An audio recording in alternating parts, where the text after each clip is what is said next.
Hi, Elaine Williams here. Happy Monday.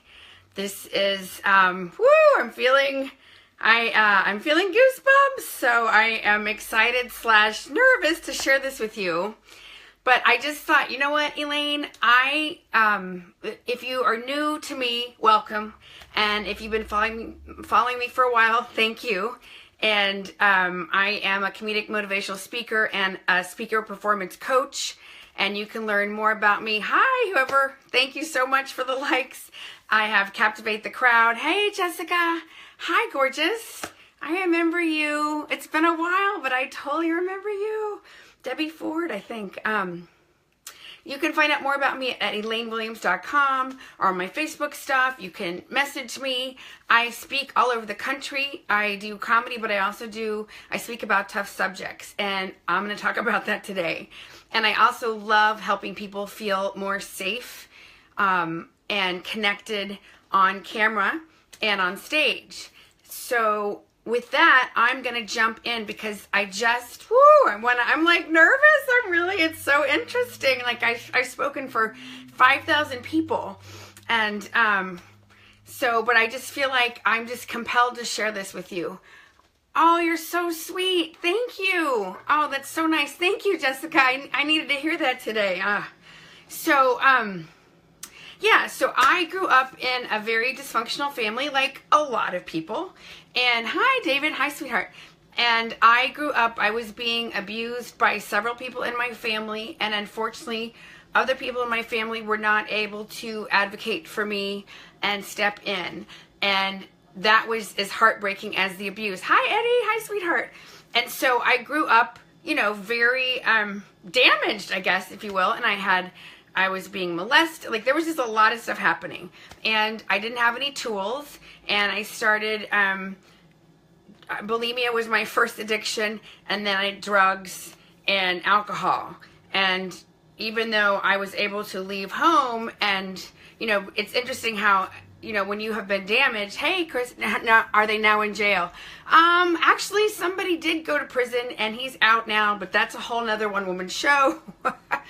Anyway, I share this because there's a reason why I'm sharing this, and I am grateful because as challenging as my childhood was, I have been blessed with teachers, mentors, angels. Like every time really bad stuff was happening, there was an angel too. I believe in universe and God, and I think my soul picked this crazy family so that I could learn how to heal myself and then help other people. But sometimes I'm like, really? Are we done? Anyway, so I got through my childhood and then ended up doing, more damage, putting myself in insane situations. And luckily, by the grace of God, a friend of mine I ran into shared with me about the Landmark Forum, and I was able to do the Landmark Forum in 1997. Hey, Erin. Hi, sweetheart. And I had a huge, for me, that was a line of demarcation. I was able to see how my resentment and anger towards all three of my parents, however justified it was, but it was killing me. And I saw that it was affecting every single area of my life. And I had this huge spiritual awakening, and it was like, whoa. And I am so grateful because for me, that was like a line of demarcation. And then I started doing work. So I've been doing transformational work since 1997, and I am grateful. And I feel like I have learned from every single course and class I've ever taken. Sometimes like, okay, I don't like this one or, whatever. But I am truly grateful for that first awakening. Hey, Stacy. Hi, sweetheart. I'm talking about being vulnerable. So fast forward, I moved to New York City and I got sober all at the same time. Oh, thank you. I am a healer. I know that I have magical hands, and my friends ask me to work on their neck and shoulders all the time. Hi, Carolyn. Hi, sweetheart. So I moved to New York City in 2000 and was able to get sober, and I had stopped doing drugs a couple years before and stopped being bulimic a couple years before that. So I was able to, for the most part, although I was a little bit manic with acting and busy, but by the grace of God, I've been sober 16 and a half years, and I am truly so grateful. And it has not been easy. And there are plenty of other things you can easily become addicted to in this culture, in our culture. So I feel like I'm always on this spiritual journey and quest so that I can keep sort of shedding my defects or my old ways of being that's how I survived, but now that don't serve me. And the whole point is, when I can heal myself on a new level, then I can help more people. And for years, I had buried shame. I didn't know it. And I was listening to Brene Brown in my car one time weeping, and I was like, oh my God. Oh, thank you, Randy. Oh, you guys are so sweet. Thank you. I'm gonna cry. So I was, sorry. I was driving around listening to Brene Brown, and I had this moment of like, oh my God, I have all this buried shame from when I was sexually assaulted my freshman year in college. I had worked on a lot of the family stuff, and I hadn't really gone into that place when I was 19 and I was an adult, and I could no longer blame my family. Like, that was a situation I had put myself in. Hi, Kim. Hi, honey. Thanks for joining me. And I had all this buried shame, and listening to Brene Brown, I remember I had this epiphany of like, oh my God, that's why I get taken out sometimes. And that's why I have so much shame that I'm not good enough. And, I'll make strides with my comedy or strides with my speaking, and then I'm just taken out. Whew. And so that was a huge epiphany.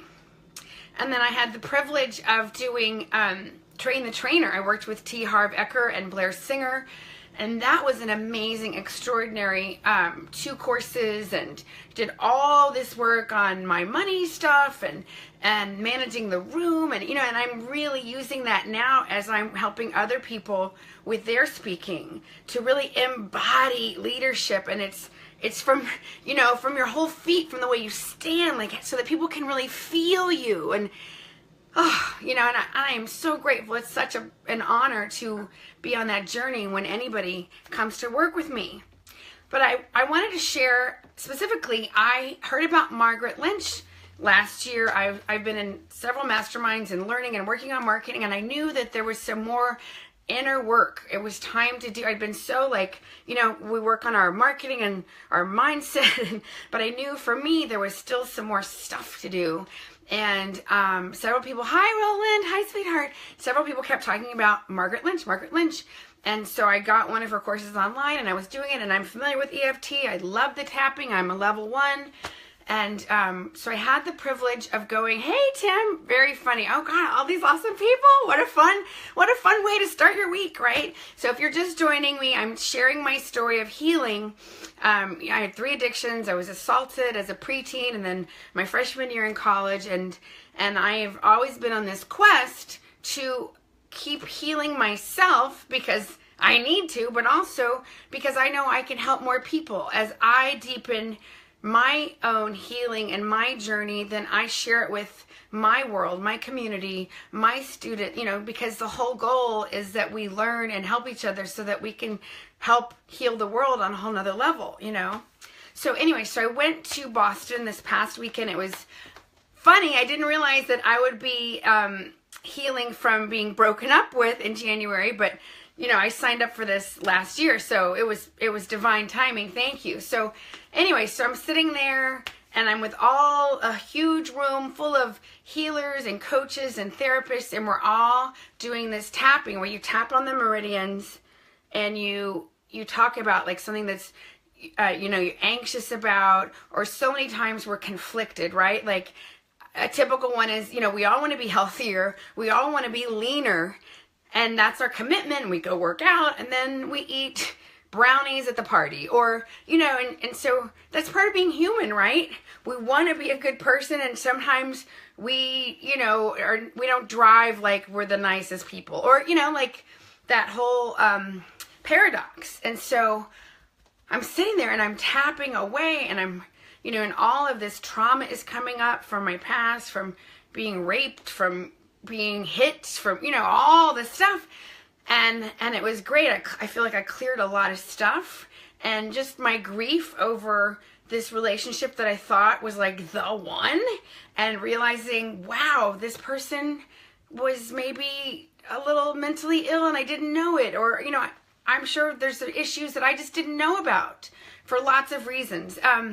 So I was doing a lot of clearing.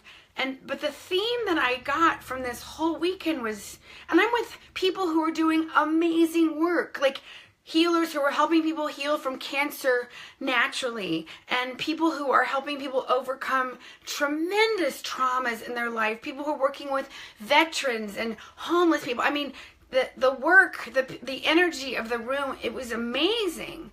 And I'm talking like PhD people and therapists with like a million, numbers and letters after their names. And I mean, this was a room full of accomplished people with huge hearts. Hey, Tim. Hi, sweetheart. I'm going to be in LA just briefly, but maybe we should message. So I'm talking about, last weekend I was in Ignite in Boston with Margaret Lynch, and it was all about tapping and healing. But the theme was they want to help. They want to get out and share their message. And they're terrified. They're still terrified to be seen. They're afraid of being bullied or rejected. And I can relate, right? And, I have been through phases where I've held projects on hold for months because I could not watch the footage of me because I hated the way I looked in the dress, or all I saw was fat, or all I saw was my thighs and my boobs, or, and growing up, with so much criticism. So anyway, so we're tapping away, we're doing like grief trauma release, we're, tapping away all these old things.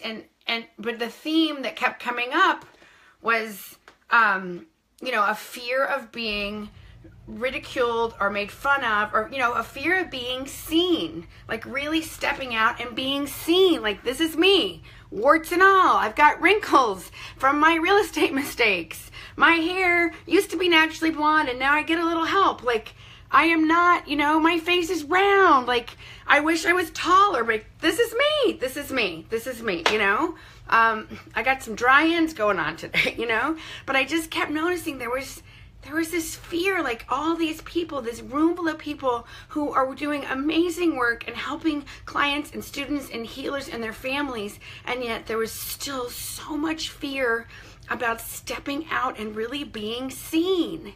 And it's fascinating to me because it's not like we're stepping out to like be mean. Like these people are healers and on missions and doing amazing work. So I've really been thinking about it a lot, and I wanted to share because I feel like that this stops so many people. And I want to share my process, and I want to offer, I'm going to start doing tapping for people. I want to offer either a Zoom class, or we could do a private Facebook group. I'm thinking Zoom class if it's small enough. So if you are interested in being in this conversation further with me about, if you know that you're blocked, you should be making videos, you should be out speaking, you want to be helping more people, and you know this is a block for you, you should comment below and we'll connect. And if you know somebody who's doing amazing work and they're not stepping out, send this to them.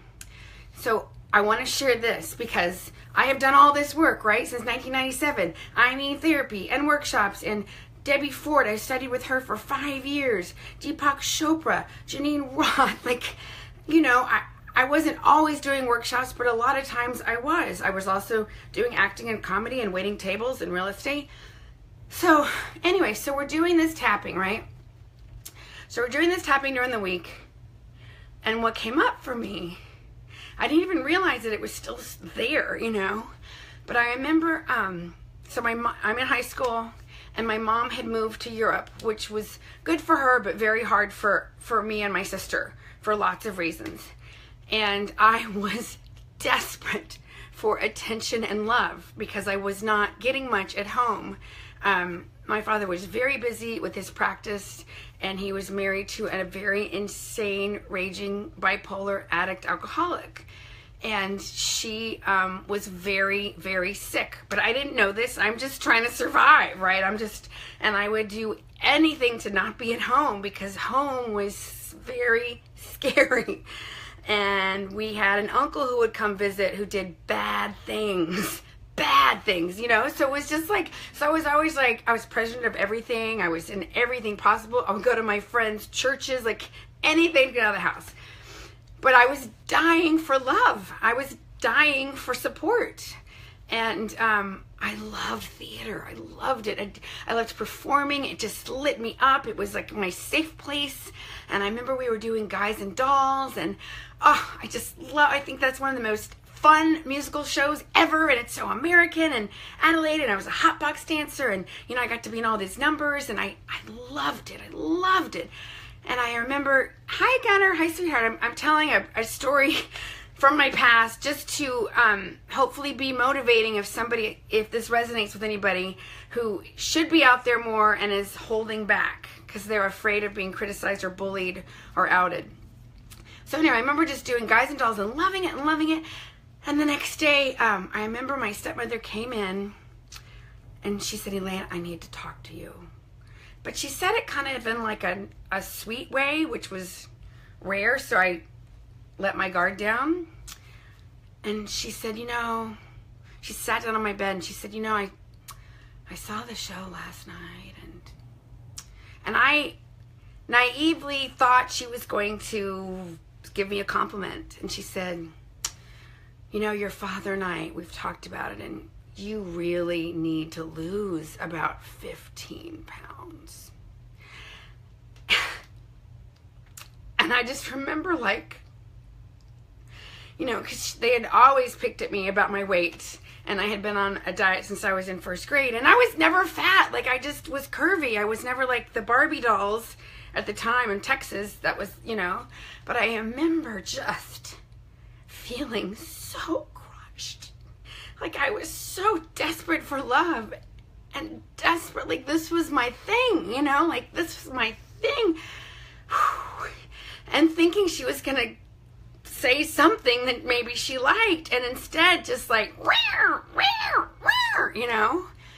And I realized when I was tapping on this past weekend, like, that whole like criticism of my weight still, it was with me. And and no one is so judgmental of our bodies except us, right? I mean, I look amazing for my age. I am wearing clothes from when I was in high school. I mean, the same size, And the only time I was thinner was when I was on crystal meth. And I don't recommend that ever. But anyway, I just share that story because that happened when I was 15. And I am not 15 or 25 or even 30. Like, that happened a long time ago, and yet it has been buried in me. And that fear of somebody going, And now I realize, hey, Marcia, hi, sweetheart. Yeah, and I'm just sharing this because I feel like we all have a story like that. I have been a huge, huge advocate of the artist way and being creative, and I would always mentor younger actors in comics and say, produce your own stuff. Don't wait for somebody to tell you that you're talented enough. Do your own thing. If you want to perform, then freaking perform. Like, one of my regrets, I guess, was I ran around auditioning, and I booked things, but like sometimes I'm like, oh, I wish I could have put all that energy into doing my own thing earlier, but whatever, we're all on our paths.